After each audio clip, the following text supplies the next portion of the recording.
प्रिय विद्यार्थियों, सुप्रभातम। मैं डॉक्टर इंदिरा गुप्ता, सह आचार्य संस्कृत। विद्यार्थियों, अभिज्ञान शाकुंतलम के इस श्रृंखला के इससे पूर्व भाग में हमने अभिज्ञान शाकुंतलम के 7वें अंक के 10 श्लोकों का अध्ययन पूर्ण किया और हमने जाना कि इंद्र सारथी मातली के साथ राजा दुष्यंत पृथ्वीलोक के लिए आ रहे हैं। मार्ग में हिमकूट पर्वत पर महर्षि मारीच और अदिति रहते हैं। राजा दुष्यंत महर्षि मारीच और अदिति के दर्शन की अभिलाषा व्यक्त करते हैं। तो जो मातली है वह मातली रथ को हेमकूट पर्वत पर उतारता है।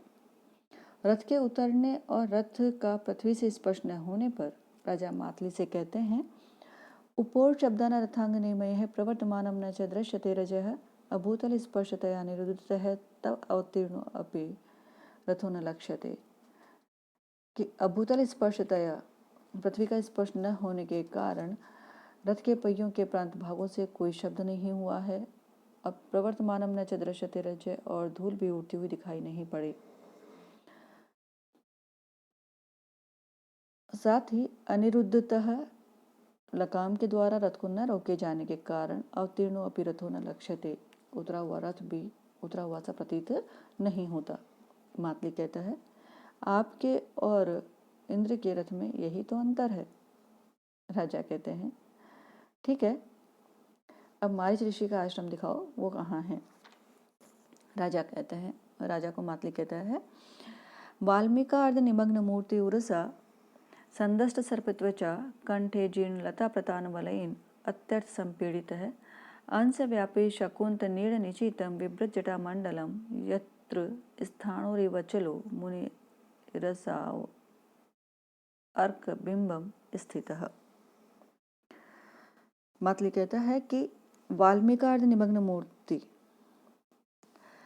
वाल्मीक के अंदर या वाल्मीक के अंदर अर्ध निमग्न, जिनका आधा शरीर डूबा हुआ है या दबा हुआ है, संदष्ट सर्प त्वचा उरसा, और सर्प त्वचा, सर्पों की केंचुली से सर्पों की त्वचा जिनके उरस वक्ष स्थल से संदष्ट लिपटी हुई है। साथ ही वो कहता है कि जीर्ण लता प्रतान वलयन, जो जीर्ण लताएं हैं, जो पुरानी लताएं हैं, उन पुरानी लताओं के प्रतान वलयन, जो लंबे लंबे तंतु हैं, उन तंतुओं से या जो लताओं की जो रेशे हैं उनसे लिपटी हुई, चारों ओर लिपटे हुए कंठ, जो कंठ पर लिपटे हुए हैं, उनसे कंठ अत्यर्थ संपीड़ित है, अत्यधिक पीड़ित किया जा रहा है। मतलब कहने का है कि पुरानी लताओं के जो तंतु हैं वो उनके कंठ पर लिपटे हुए हैं। अंशव्यापी, कंधों तक फैले हुए, शकुंत नीड़ निचितम, शकुंत पक्षियों के, नीड़ घोंसलों से, निचितम भरे हुए, विभ्रत जटा मंडलम, जो अपनी जटाओं को समूह को धारण किए हुए हैं। मतलब कहने का है कि उनकी जो जटाएं हैं उन जटाओं में शकुंतल मतलब पक्षियों ने अपने घोंसले बना लिए हैं। यत्र स्थाणु इव अचल है, जहाँ पर स्थाणु इव अचल है, ठूंठ की तरह निश्चल, असौ, ये जो मुनिजन हैं, असौ मुनि ही, जो ये मुनिजन, यत्र, जहाँ, अर्क बिंबम, अभी, सूर्य मंडल की ओर अभिमुख होकर के स्थित हैं। यह वही मरीचि का आश्रम है। मतलब कोई और ऋषि हैं, लेकिन चूंकि जो ऋषि हैं उनकी जो इस प्रकार की स्थिति में हम जो ऋषि गुणों को देख रहे हैं, जो तपस्या कर रहे हैं, हमें दिखाई दे रहे हैं, यह मरीचि ऋषि का ही आश्रम है। यहीं पर ऋषि इतनी कठोर तपस्याएं करते हैं। वल्मीकार्ध निमग्न मूर्ति उरसा संदष्ट सर्पत्वचा, वल्मीकार्ध निमग्न मूर्ति, जिनका आधा शरीर वल्मीक में दबा हुआ है, और सर्प त्वचा संदष्टा उर्सा, और जो सर्प की जो केंचुली है वह उनके वक्षस्थल से लिपटी हुई है। जीर्ण लता प्रताप वलयन कंठे अत्यर्थ संपीड़ित है, और पुरानी लताओं के रेशों से चारों ओर जो गले पर लिपटे हैं उससे उनका गला अत्यधिक पीड़ित किया जा रहा है। अंश व्यापी, और कंधे पर फैले हुए जटामंडलम, जो जटामंडल है, जो जटाओं का समूह है, उसमें शकुंत नीड़ निचितम विभ्रत, पक्षियों ने जो अपने घोंसले बना लिए हैं उनको धारण करते हुए, स्थाणु एव अचल है, ठूठ के समान निश्चल, असौ मुनि, ये जो मुनि है, यत्र, जहाँ पर, अर्कबिंबम अभि, सूर्यमंडल की ओर अभिमुख होकर स्थित है, वही मारीच ऋषि का आश्रम है। राजा कहता है, तपस्वी को नमस्कार है, प्रणाम है, और मातली है जो रथ को रोक लेता है और कहता है कि अदिति के द्वारा, जो महर्षि की पत्नी है अदिति, उनके द्वारा जो मंदार वृक्ष जहाँ पर उगाया गया है और अपने हाथों से बड़ा किया गया है, उस मारीच ऋषि के आश्रम में हम प्रवेश कर रहे हैं। राजा वहाँ के शांतिप्रद स्थानों को देखकर कहता है, यहाँ का स्थान तो बहुत ही शांतिप्रद है, इतनी शांति तो स्वर्ग में भी नहीं है। मातली कहता है, राजन आप उतरिए और मैं भी तपोभूमि के पर चलते हैं और दर्शन करते हैं। दोनों वैसा ही करते हैं और आगे की ओर बढ़ते हैं। राजा चारों ओर विस्मय से देखकर कहते हैं, प्राण नाम अलिनेन वृत्ति उचित सत्कल्प वृक्षे वने तोय कांचन पद्म रेणु कपिशे धर्माभिषेक क्रिया ध्यान रत्न शिलातलेषु विबुध स्त्री सन्निधौ संयमो यत कांक्षति तपोभि अन्य मुनयः तस्मिन् तपस्यन्ति अमी। सत्कल्प वृक्षे वने, जो सत मतलब विद्यमान है, कल्प वृक्षे वने, कल्प वृक्षों वाले वन में, अनिलेन वायु के द्वारा, प्राणानाम वृत्ति, जो जीवन धारण करने की जो क्रिया है, यानी कहा है कि जो वायु से ही, वायु भक्षण के द्वारा जो जीवन को धारण करते हैं या प्राणायाम आदि की क्रियाएं करते हैं, उचिता अभ्यस्त की जाती है, मतलब प्राण वायु को ग्रहण करके ही और प्राणायाम आदि क्रियाओं के द्वारा ही, प्राण वायु को ग्रहण मात्र से ही जो अपनी आजीवन को धारण करते हैं, ऐसा जिनका द्वारा अभ्यास किया जाता है। कांचन पद्म रेणु कपिशे तोये, कांचन पद्म, स्वर्ण कमलों के पद्म रेणु पराग से, रेणु मतलब धूल से, मतलब पराग की जो धूल होती है, पराग होते हैं, उनसे रेणु कपिशे, जो धूल है वह कपिश वर्ण की हो गई है, पीत वर्ण की हो गई है, ऐसे तोय जल से, स्वर्ण कमलों के जो पीत वर्ण के पराग हैं उनके घुल मिल जाने से जो जल है वह कुछ पीत वर्ण का हो गया है या कपिश वर्ण का हो गया है, ऐसे धर्माभिषेक क्रिया, ऐसे उन स्वर्ण कमलों के पराग से धर्मार्थ स्नान विधि की जाती है। ऐसी साथ में रत्न शिलातलेषु, जो रत्नों के शिलातल हैं उन पर ध्यानम, ईश्वर चिंतन किया जाता है। विबुध स्त्री सन्निधौ, और जो देवांगनाओं के समीप में संयम, इंद्रिय निग्रह किया जाता है, मतलब विपरीत परिस्थितियों में उसके विपरीत काम किया जाता है, या कहें कि जो जो परिस्थितियां हैं उसके विपरीत काम करने का प्रयास किया जाता है। यत् कांक्षति तपो भी अन्य मुनय है, अन्य मुनय है जो अन्य मुनिजन हैं, तपो भी तपस्या के द्वारा, यत् कांक्षति, जिन जिन वस्तुओं की, जिन जिन सिद्धियों की आकांक्षा करते हैं, जिन जिन पदार्थों को प्राप्त करने की आकांक्षा करते हैं, तस्मिन्, उन सब पदार्थों के भोग से युक्त स्थान पर तो ये लोग अमी, ये लोग तपस्यन्ति, तपस्या करते हैं। यानी कहा है कि लोग प्राप्त करते हैं, कल्प वृक्ष की इच्छा रखते हैं, लेकिन एक कल्प वृक्ष जो यहाँ पर विद्यमान है उनकी वायु में तो ये वायु के भक्षण द्वारा अपने जीवन धारण करने की क्रियाओं का अभ्यास करते हैं। अन्य जगह पर लोग जो स्वर्ण कमल से युक्त सरोवरों को चाहते हैं, यहाँ पर स्वर्ण कमलों के पराग से कुछ कपिश वर्ण के जल में धर्मार्थ स्नान विधि की जाती है। लोग रत्नों की शिलाएं चाहते हैं। यहाँ रत्नों की शिलाओं पर ईश्वर चिंतन किया जाता है। देवांगनाओं की इच्छा से लोग तप करते हैं, तो वो कहते हैं कि देवांगनाओं के समीप में यहाँ पर इंद्रिय निग्रह किया जाता है। तो उनको कहना है कि अन्य मुनिजन तपस्याओं के द्वारा यत कांक्षति, जिन जिन पदार्थों की इच्छा करते हैं, जिन जिन वस्तुओं की या स्थितियों की इच्छा करते हैं, तस्मिन उन पदार्थों के भोग से युक्त स्थान पर, तो यहाँ पर अमी तपस्यन्ति, मुनिजन तपस्या करते हैं। सतकल्प वृक्षे वने प्राणानाम वृत्ति उचिता। जो कल्प वृक्षों के वन हैं उनमें वायु भक्षण के द्वारा जीवन धारण करने का अभ्यास किया जाता है। यह प्राण वायु के द्वारा प्राणायाम आदि की क्रियाओं से यहाँ पर जीवन धारण किया जाता है इन मुनियों के द्वारा। साथ ही तोय कांचन पद्म रेणु कपिशे धर्माभिषेक क्रिया। स्वर्ण कमलों के पराग से पीतवर्ण जल में धर्मार्थ स्नान क्रिया की जाती है। मतलब उनका कहना है कि सुख प्राप्ति के लिए, आनंद प्राप्ति के लिए, या कहें कि शरीर हमें मन को अच्छा लगेगा, इसके लिए यहाँ पर स्नान क्रिया नहीं की जाती, अपितु धर्मार्थ यहाँ स्नान क्रिया की जाती है। ध्यानम रत्नशिला तलेषु विबुध स्त्री सन्निधौ संयमो। और साथ में रत्नों की शिलाओं पर ईश्वर का ध्यान किया जाता है और देवांगनाओं के सानिध्य में ईश्वर की आराधना की जाती है और इंद्रियों का संयम किया जाता है।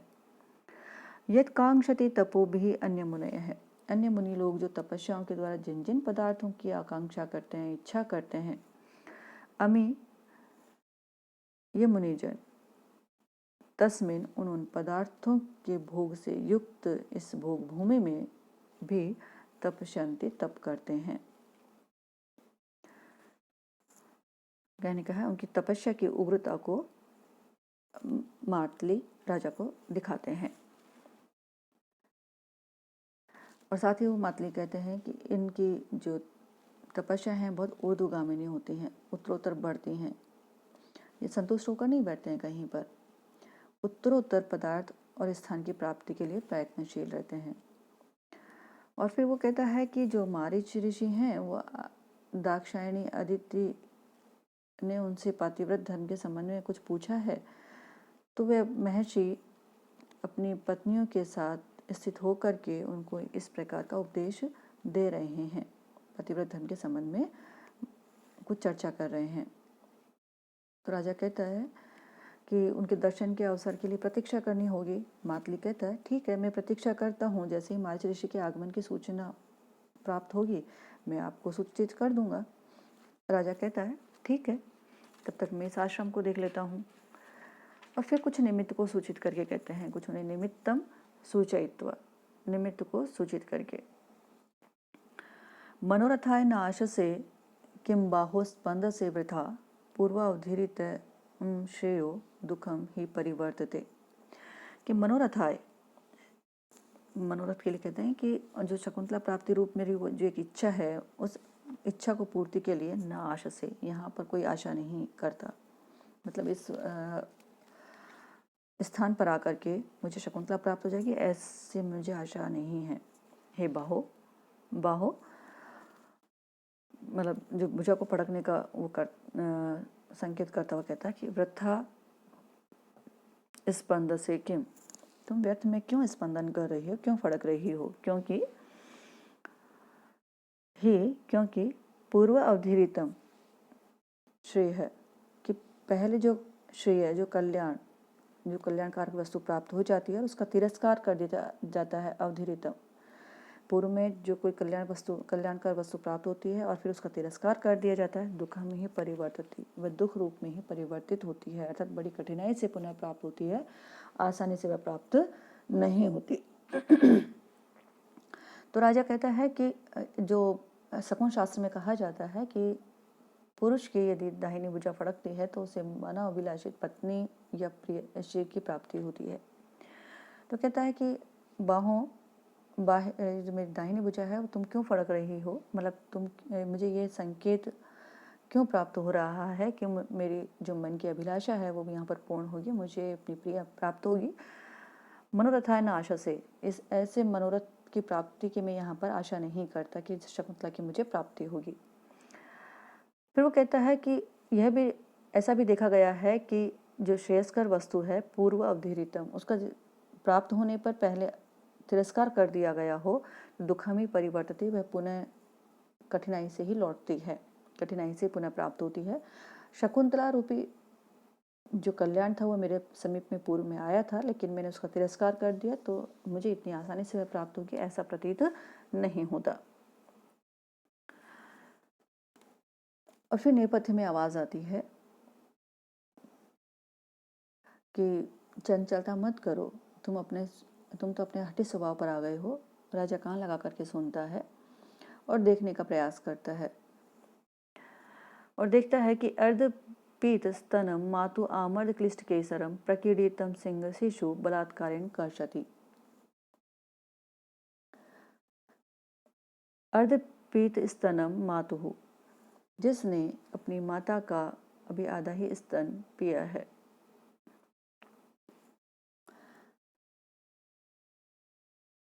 ऐसा मातु आमर्द क्लिष्ट केशरम,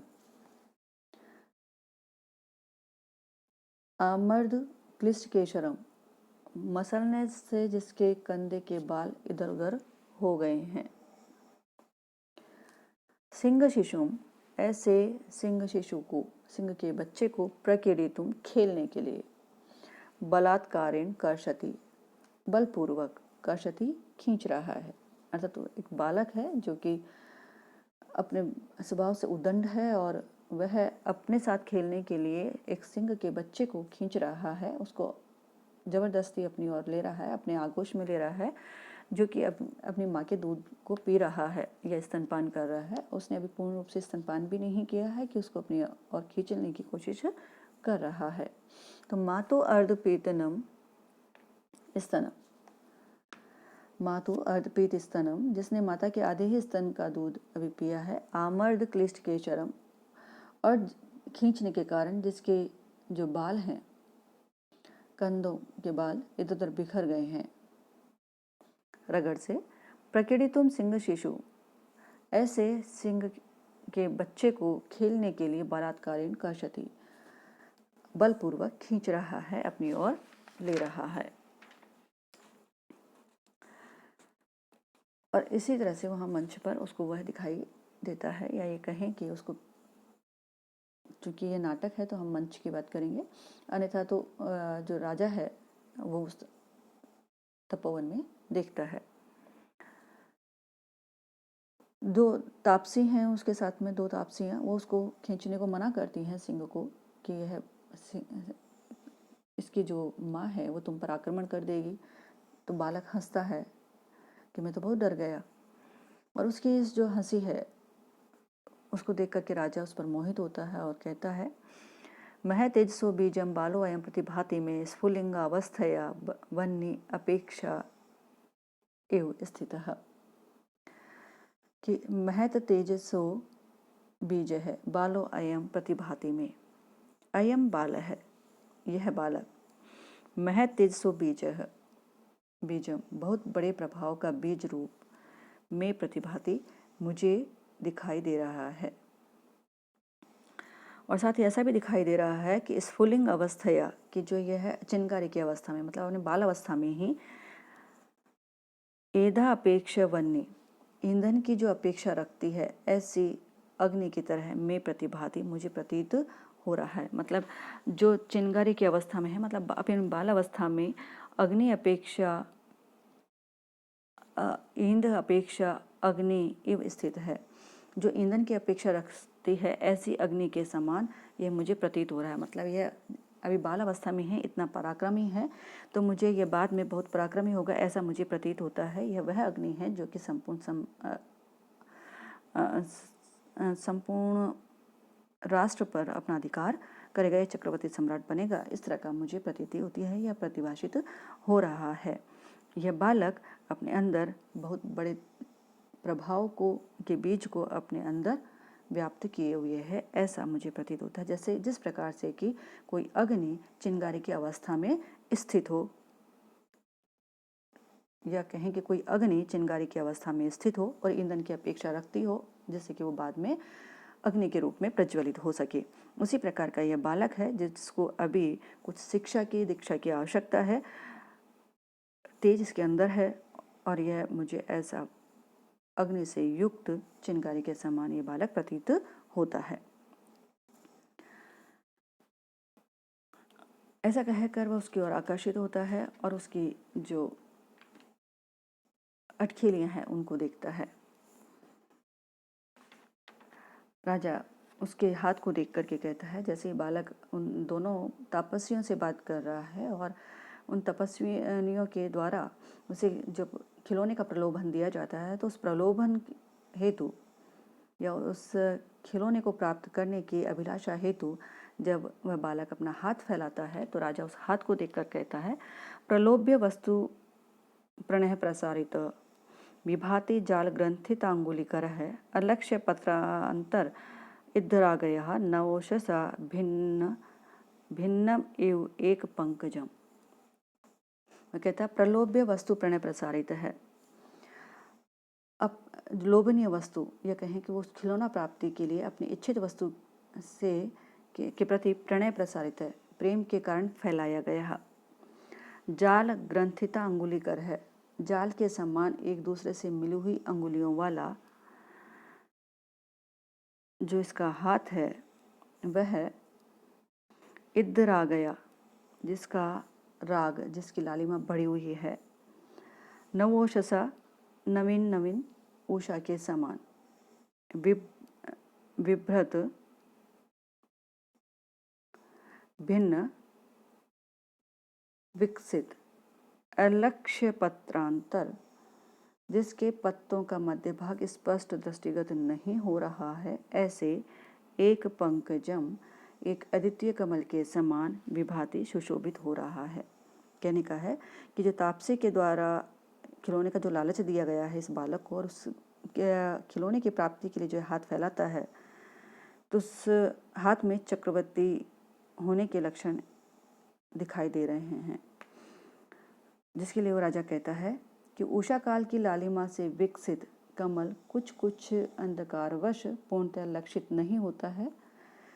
ऐसा यह कमल की पंखुड़ियों के बीच का अंतर स्पष्ट दिखाई नहीं पड़ता है जो लाल अंधकारवश, उसी प्रकार बालक की जो अंगुलियां हैं उनके बीच का अंतर स्पष्ट दिखाई प्रतीत नहीं हो रहा है, स्पष्ट दिखाई नहीं दे रहा है।